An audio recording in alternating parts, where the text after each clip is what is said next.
Bonjour, un épisode un peu dramatique. Quelques mois plus tard, ma chère femme et moi, nous avons décidé de partir pour Paris, pour s'y installer. Paris. En arrivant, nous sommes descendus dans un hôtel, comme ça, en passant. Dans un hôtel, si je ne me trompe pas, rue des Beaux-Arts, 6e arrondissement. Un hôtel, tout ce qu'il y a de plus parisien. Je me souviens que toute la nuit, un bruit infernal, accordéon, hurlements, danse, nous empêchait de dormir. Et je crois, à présent, que c'était sûrement le 14 juillet. Le lendemain, nous avons commencé à chercher un appartement. C'est pas facile, mais très amusant. Le hasard, bien sûr, le hasard, nous a amenés boulevard Raspail. Nous avons loué un appartement, boulevard Raspail, au coin de la rue Bréa, avec ascenseur, au 4e, je crois. Vue du balcon, à gauche de la rue Bréa, le jardin du Luxembourg, à droite la Grand Place et le café Le Dôme, boulevard Montparnasse. Un appartement vraiment chouette. Entrée, 3 pièces, salle de bain, cuisine, avec en plus un escalier de service. Bref, tout à notre goût. Nous allons bras dessus, bras dessous dans les magasins. Lesquels? À propos, bras dessus, bras dessous, jamais. Comme je me souviens, nous ne sommes jamais allés bras dessus, bras dessous. Nous avons acheté des meubles, tout ce qu'il fallait pour vivre une vie, le strictement indispensable, des lampes à pétrole, des tables, des chaises, 2 simples lits avec tout le nécessaire, la vaisselle, etc., etc. Mais, pardon, le même jour, nous avons loué un piano noir que nous avons mis dans le petit salon blanc, avec une cheminée blanche, une grande glace. Alors, tout était en place. Le matin, je partais à l'académie La Palette, rue Val-de-Grâce.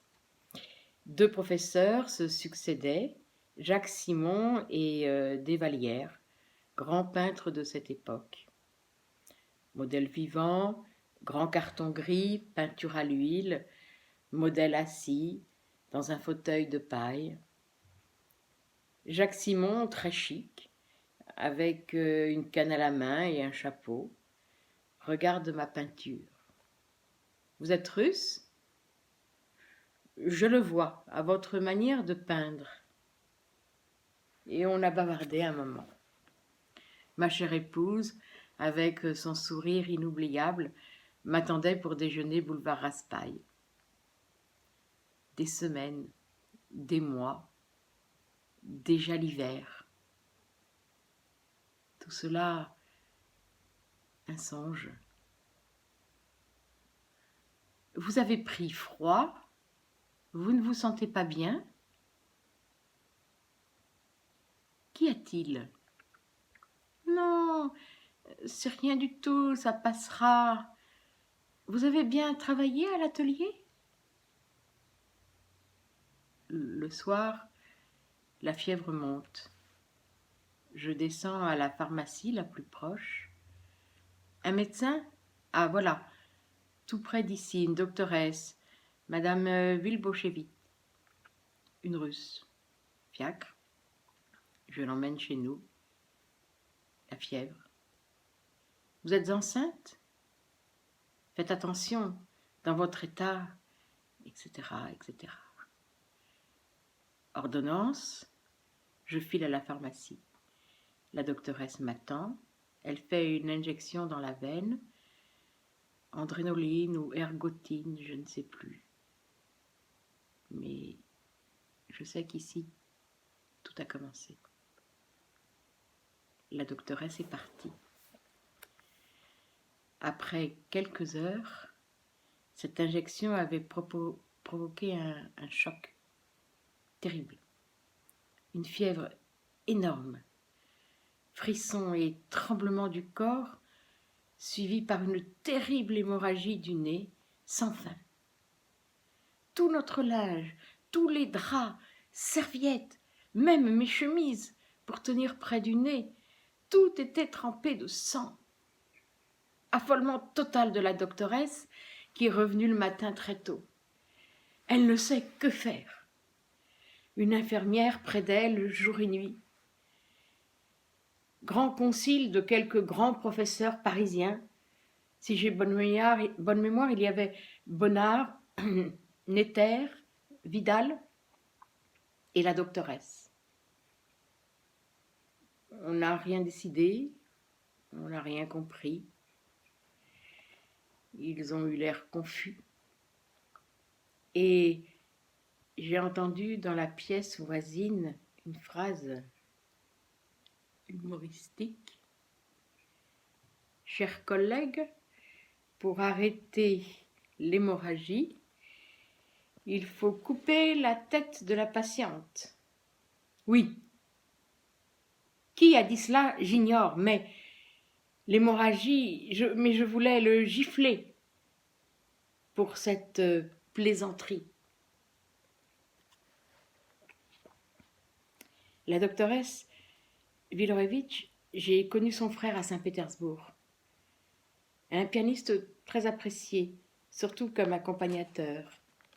Dans tous les concerts, violon, instruments, chanteuse, mélo, déclamation.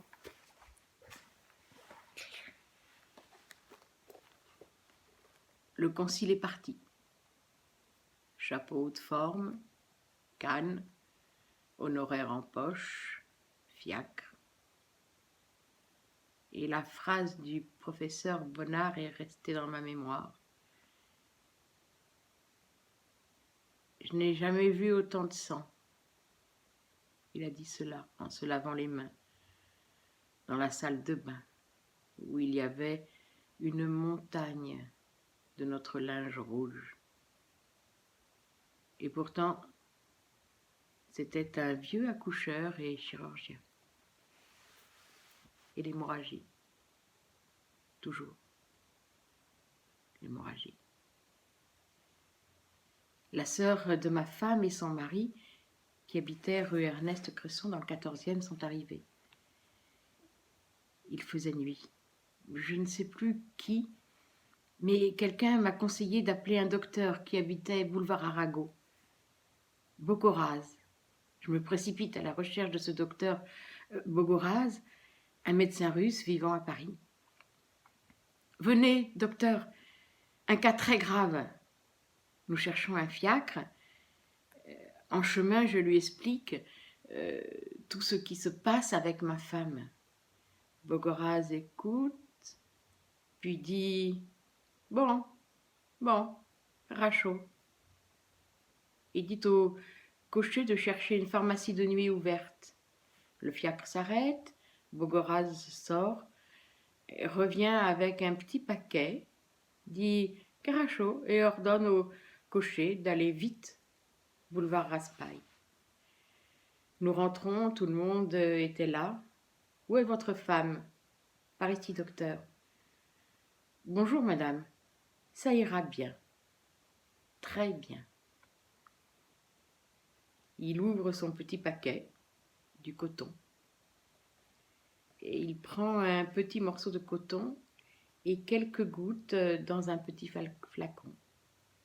Met le petit morceau de coton dans le nez de ma femme en disant « C'est bien, Carachot. Ça ira à présent. Reposez-vous. C'est fini. Courage. Vous avez un charmant appartement. » Je demande timidement « Docteur, pouvez-vous rester encore un peu avec nous, chez nous ?»« Bon, Carachot. » Avec son sourire malicieux, et des yeux un peu asiatiques et des grosses moustaches. Ah, chaud. Peux rester un peu. Il est resté toute cette nuit chez nous, allongé à travers de mon étroit lit, en compagnie de Maya et son mari, en bavardant très bas. Et moi, je circulais sans bruit, doucement d'une pièce à l'autre, en observant de temps en temps le petit visage de ma chère femme, visage blanc, avec du sang desséché autour de la bouche et du nez, presque méconnaissable, très calme. Il me semblait qu'elle s'était endormie pour la première fois depuis plusieurs jours. Voilà, ça me revient. Le frère de ma femme, Sacha, était le 4e sur mon lit. Il est venu de Lausanne. Il y avait quelques jours à cause de la maladie de Rose. Donc la sœur aînée de Rose. Et puis son mari, c'est le papa de Nina, qui allait naître quelque temps plus tard.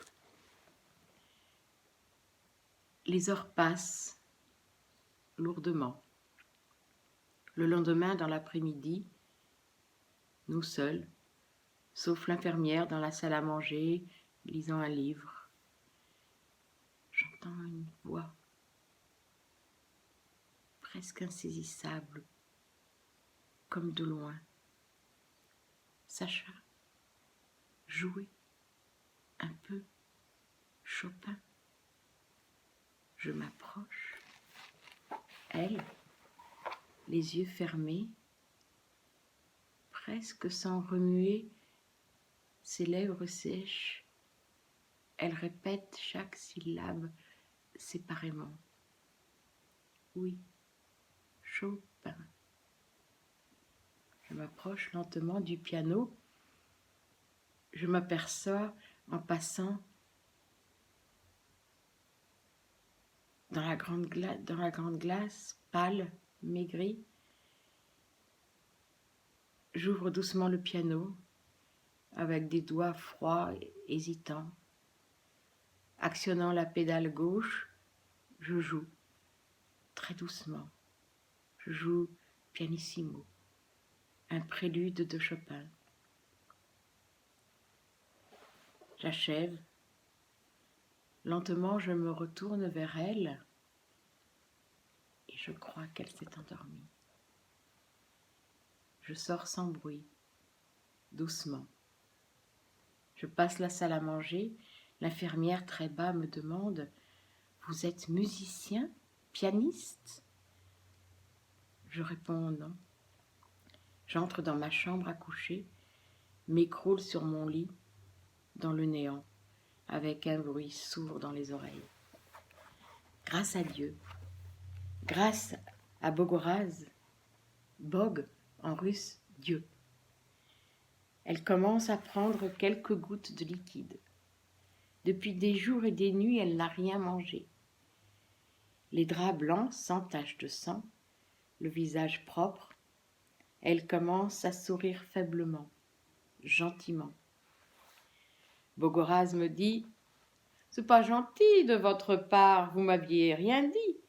Votre épouse est jolie.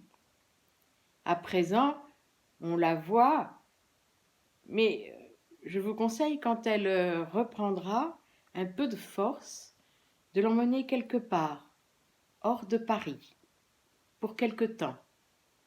Je crois que votre sœur est en Suisse. Voilà l'endroit où vous devez aller avec elle. » Je réfléchis et je réponds « Oui, mais à la seule condition, vous nous accompagnez jusqu'à Lausanne. Sans vous, je ne bouge pas. » Avec ses petits yeux asiatiques et son sourire malicieux, caché par ses grosses moustaches, il me dit « Oh, Grand chaud. On verra ça.